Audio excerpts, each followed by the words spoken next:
The first meeting is really a get-to-know-you meeting. We're going to sit down. Typically, the meeting will last about an hour.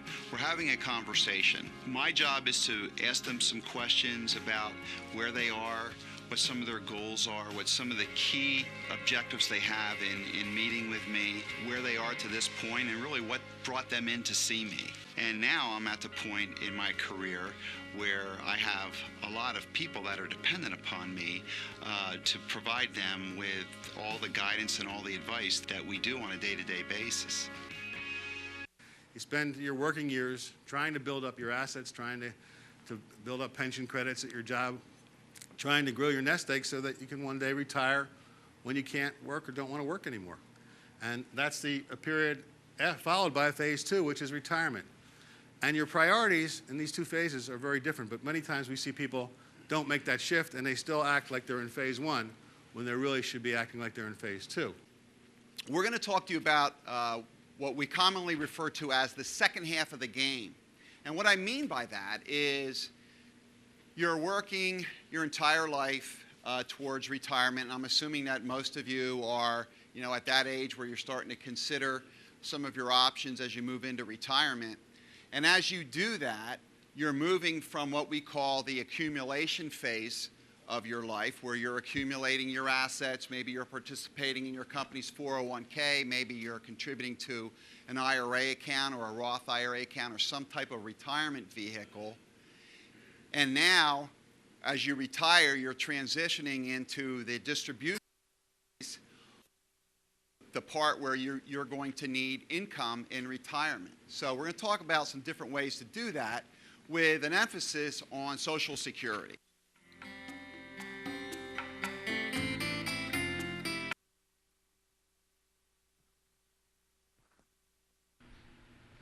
Oh, hi, and welcome to Financially Speaking with Jeff Bush. My name is Barry Warnker, and I'm going to be your host for today's show.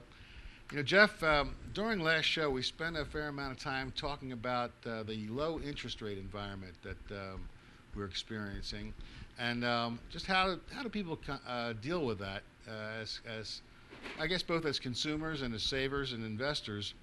We over past years when interest rates were more in a normal range or even in a high range, a lot of people would just stick their money into a CD and get what they perceive to be a fairly decent rate of interest. And now you go down to the local bank and put your money in a CD, you're liable to make a penny on a dollar if you're lucky. I think that's what we're going to talk about today, and some ideas and alternatives to CDs, and give some folks some good information about annuities, because we kind of broached that subject last show, and talk a little bit how annuities can maybe help in that area when the interest rates are low and people still need to save some money. So. Well, hello, Barry, and welcome to the show. Well, today is all about giving the people what they want. When we were putting our show together the last time, the response that we got was that people wanted to hear more about annuities, because our show really kind of focused on CDs, and then we talked a little bit about bonds, and then towards the end of it we got into annuities a little bit. So we sort of whet people's appetite a little bit, and now we want to kind of expand on that subject just a little bit here this morning, Barry. Because in talking about CDs, we are in a very low interest rate environment, and we talked about how even if you're tying your money up for a long period of time with a CD, you're probably still only going to get like a 5-year CD. The yield on a 5-year CD right now is still only somewhere around 2%. So we want to talk about some alternatives today, specifically annuities. So right out of the gate, we're going to offer a free audio, and it's called The Good, the Bad, and the Ugly About Annuities. So you can give us a call, give our office a call, go out to our website, send me an email, and we'll get that audio out to you. So it's called The Good, the Bad, and the Ugly About Annuities. So today we're just going to talk about the basics of annuities. Okay, and I guess fundamentally you want to first say, well, what's the difference between getting a CD and maybe getting an annuity?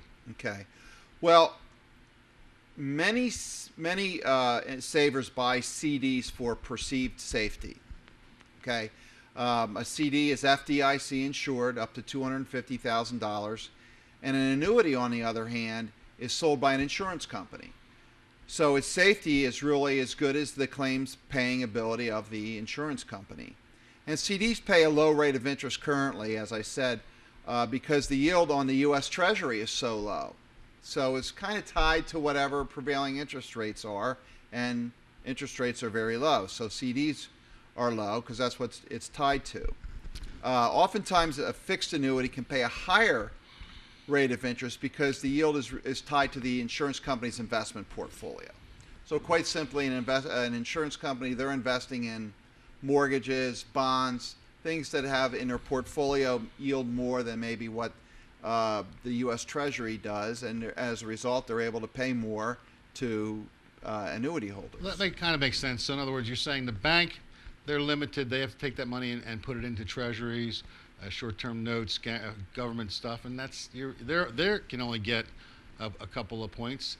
So how much can they give you? Yeah, it's a little bit of a different structure. So that's why the features of the annuity are appealing to some people. Now we have to go down. When we go down this road, though, it's important to talk about the distinction between the CD and the annuity and the pros and the cons. And that's why we call our CD the good, the bad, and the ugly. Because there is really a lot that you have to think about in terms of, when you're thinking about buying an annuity. Well, you mentioned, I guess, about the safety, and that the CD has safety because the government gives what the Federal Insurance Depository Corporation, basically a form of governmental insurance on your CD. And so going with an insurance company, that's similar. It's similar, but a little different safety option. But it's considered very safe, unless you're dealing with a marginal insurance company. So you really want to deal with a better insurance company. Yeah, it is safe. And of course, Barry, we pride ourselves with being independent, and we deal with a lot of different insurance companies, and we only put the high-rated products out there. Well, okay, that's great. Now, from a tax standpoint, is there much of a difference between a CD and an annuity? Yeah, there are. So the beauty of an annuity, Barry, is that you can control how you spend the interest and therefore pay the taxes. So let's say let's say that you earned $1,000 last year on your annuity. Okay. And you didn't spend that. You didn't spend that $1,000. You just kept it inside the annuity. Well, that's tax deferral. So you didn't take it out of the annuity.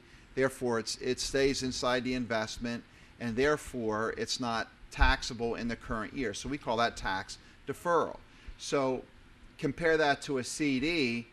That same CD interest that's $1,000, you're going to pay tax on that, regardless of whether you spend it or not. Okay. Oh, okay. So if you're in a 20% bracket, you don't really get that $1,000. You end up more maybe with $800. Right. That's right. So whereas in the annuity, you're getting tax deferral, and then the compounding on that is you don't have to worry about taxes yet.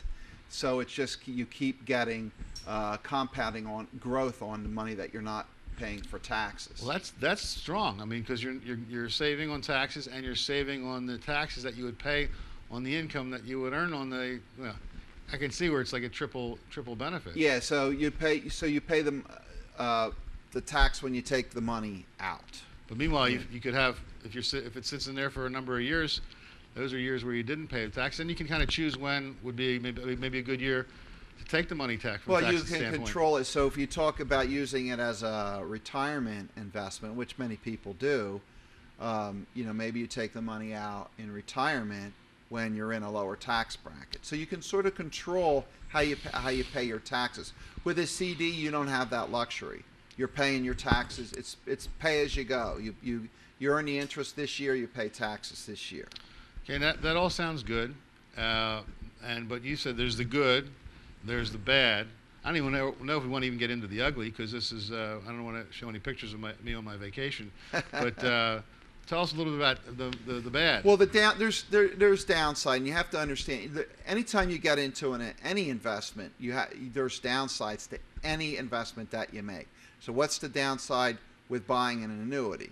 Well, there's a couple. So number one, there's the government imposed age 59 and a half rule. So it's kind of like buying an IRA or having money in a 401k or any kind of retirement plan where you can't get at the money before you're 59 and a half without a penalty. Same thing, those same rules apply with an annuity.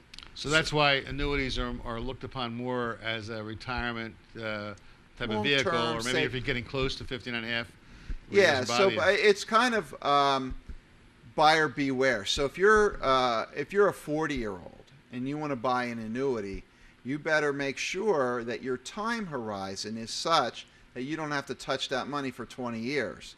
Because if you need that money before you're 59 and a half, then you've got to pay the tax on it, obviously.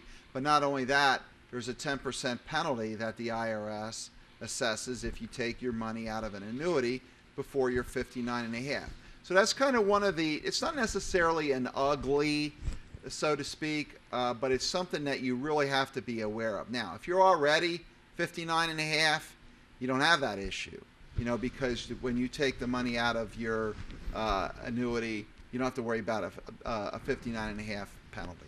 Okay, that makes sense. Now, I know there's different types of annuities. We've been talking about a fixed annuity, and a fixed annuity, I think we've said in other programs, that pays a rate every year, some interest. It may be fixed at a really truly fixed, at paying always 3% or 4% or whatever, or it could float year to year depending on the bond portfolio of the insurance company. And then you have what's become much more popular these days is the indexed annuity or equity indexed annuity. Talk a little bit about that and why that's catching on. I will. I want to jump back though to the last question about the downside of the annuity, okay. And that is, we talked about the age 59 and a half rule and the fact that if you take money out of the annuity before you're 59 and a half, that the government's going to have a penalty. Well, almost every annuity that you buy has what we call a surrender period. Okay. Okay, so that's, again, so now we have another liquidity issue. And again, I would just caution everyone that when you're buying an annuity, you want to know what that surrender period is. Is it 4 years or 5 years? Is it 10 years? 15, there's some where we see, long surrender periods, and there's various reasons for that, which I'm not sure we want to necessarily get into that today, but you want to understand that you are tying your money up for a period of time. It's kind of like when you go out and buy a CD. Generally speaking, the longer you term of that CD, the higher the interest rate. Well, the same thing kind of holds true with the annuity. So if you're buying a fixed rate annuity, if there's a long surrender period, that means that you're obligated to this annuity, you're obligated to the insurance company for a long period of time, and generally you're going to get some reward for doing that. Theoretically, there should be a benefit. Sometimes there's a bonus. Sometimes they're going to give you, just some kind of a credit, some reward for being in there for a long period of time. Just make sure that you understand that, because it's truly, an annuity is really more of a, I don't want to say necessarily a long-term investment, but at least an intermediate-term investment. It's not something that you're going to buy today and then 6 months from now you're going to take your money out of it. It's really, you're thinking long here, Barry. You're thinking, over a longer period of time. Okay, now, your next question was about index annuities. So the reason why index annuities are so popular today is because interest rates are so low, as we said earlier in the show. So if you look at other alternative investments, the interest rates are low, the guaranteed interest rates are low. So if you go out and buy a CD, even if you tie your money up in a 5-year CD, your interest rate's going to be 2%. If you're lucky. If you're lucky. Okay. Taxable. If you go out and buy an annuity with a fixed rate for 5 years, maybe you'll do better than that. Maybe you'll do 2.5 or 3. I don't know what those exact rates are, but generally speaking, you might do a little bit better.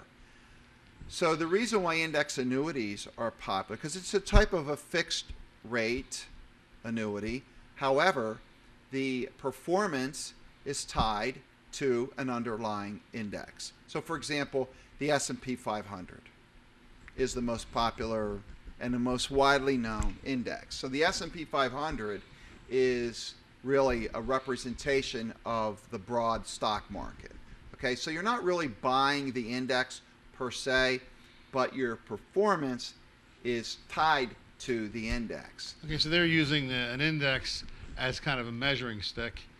Your money is really not invested in the stock market, because people who buy these things, buy these index annuities, they're buying them because this is money that they don't want to risk in the stock market. Well, yeah, and the number one reason why people buy index annuities is because of the downside protection. So, for example, let's go back to 2008. Do you remember what happened in 2008? I seem to remember that the economy kind of went into a bit of a tank. Yeah. Yep. So the S&P 500 index lost about 38% in 2008. So if you bought an index annuity on January the 1st of 2008, and a year later, January 1st of 2009, you opened up your statement, what would your statement say? It would probably say that you survived this 38% downfall in the S&P 500, but you didn't make anything. That's exactly what it would say. So if you put $10,000 into this index annuity on January 1st of 2008, and now you get your statement a year later, it's going to say that the index was down, but you made zero. So there's no, you can't lose principal with an index annuity. So sometimes zero is a very, very attractive So number. zero would be a good number in this case. In that case. Because then what happens, and I want to talk about the reset feature, and that is that now we're in January 1st of 2009. The market's almost at its bottom. The market hit a bottom in March of 2009, just a few months later. So now you open up your statement in January 1st of 2010. Now what happened? You made some money. You made some money, and you started from zero rather than from minus 38. So that's important. So over 2 years, you made zero the first year, and then the second year you made whatever the index made. And I'll get into how the index crediting works in a minute. But fundamentally, it works that you're not losing money when the market goes down, and you're making something when the market goes up. Now, if you compare that to just a plain old stock investment, so let's just say you had an investment in a broad stock market, okay, and you put $10,000 in, and you lost 38% the first year. Well, now so whatever that number is, Barry, you can do that math, right? If you started with $10,000 and you lost 38%, where are you? You'd be at $6,200. $6,200. And to get back to 10,000, you'd have to make what, about 70, 80%? You got to make $3,800. So yeah, so you lost $3,800. You're down to 62, but now you got to climb up just to get back to even. You got to make that $3,800 back, and that'd be about 70%. Yeah, you got to make something like 70% just to get back to even. Whereas with the index annuity, you're already even. Already even. So that's the reason why you buy an index annuity, because you're protecting the downside. Okay. Now, so how does this crediting work? Well, because you're protecting the downside, you're never going to get all of the upside. Sure. Okay, so we have to understand that. Okay, so in a prosperous market like we've been in over the last 6 years, when the market goes up, you're not getting a 100% participation in the market. The reality of it is, I mean, when we talk about the good, the bad, and the ugly, we can see how people are attracted to index annuities and annuities in general. But the understanding of them is really we find that people come in, they really don't really understand annuities, and I sympathize with them, because we've been working with annuities for 20-some years. I mean, between us, over 30 years. So really, it's you have to do a lot of investigation. You have to do a lot of research when you decide you want to buy an index annuity. So there's a lot of information, and to a certain degree, there's a lot of misinformation on index annuities. So I guess it's a good time to, again, mention to our viewers that we're offering this free report today. It's not a report, actually. It's a CD. It's an audio. Is it an audio? Okay. It's an audio. So it's called The Good, the Bad, and the Ugly of Annuities. So it's a good consumer piece. It just gives you information about annuities. Maybe something that you're not familiar with. You're familiar with all these bank instruments, the money markets and the CDs, but it's really something. It's really a good alternative, and it may be something that may be appropriate for you if you're of the right, the right age and the right profile. Okay, well, that's great. I think that's helpful. I would encourage people to get that CD and really educate themselves on annuities. And just to make things a little more complicated, there's another kind of annuity we haven't even touched on yet, and that's something called a variable annuity. And a variable annuity has, I guess, some aspects of being an annuity in that it's an insurance type of product, maybe with some guarantees or whatnot. But it's also security at the same time. In other words, it's an investment where you're investing in the stock market and the bond market through the use of this variable annuity. Let's talk about that a little bit. Barry, it is an insurance product.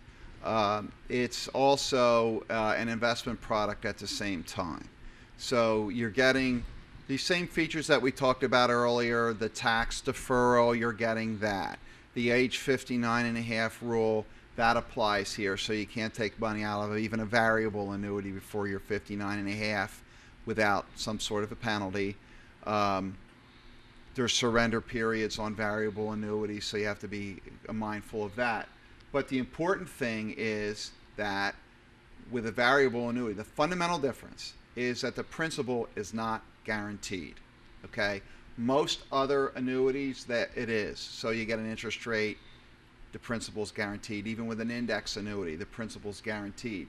With a variable annuity, you're getting market volatility, for better or for worse, like being married, for better or for worse.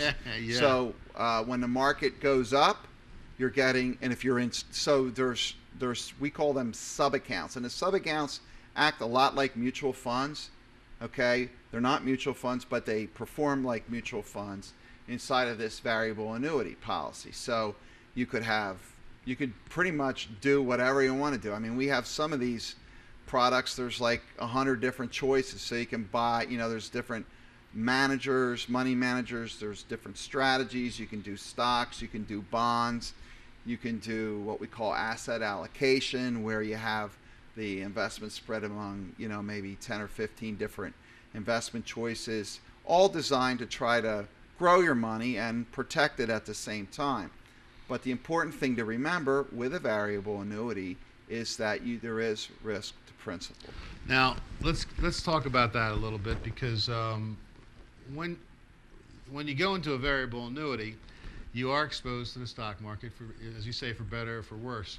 But there are now, in the last 10 years or so, there's been a lot of additions or features and benefits that have been added to these variable annuities, where you still are getting the ups and downs of the stock market, but the guarantees may be in the form of guaranteeing a certain amount of a death benefit, if that's a concern, or maybe guaranteeing a certain amount of income over a number of years. So they can be purchased with features that will make them provide, whatever different things that people might want from them. Yeah, living benefits became very popular with variable annuities, probably, I would say, somewhere back in the 2002 timeframe, probably when we had all that market volatility back in the early part of the 2000s. And the income riders are really designed to protect you and give you some sort of a guarantee of income.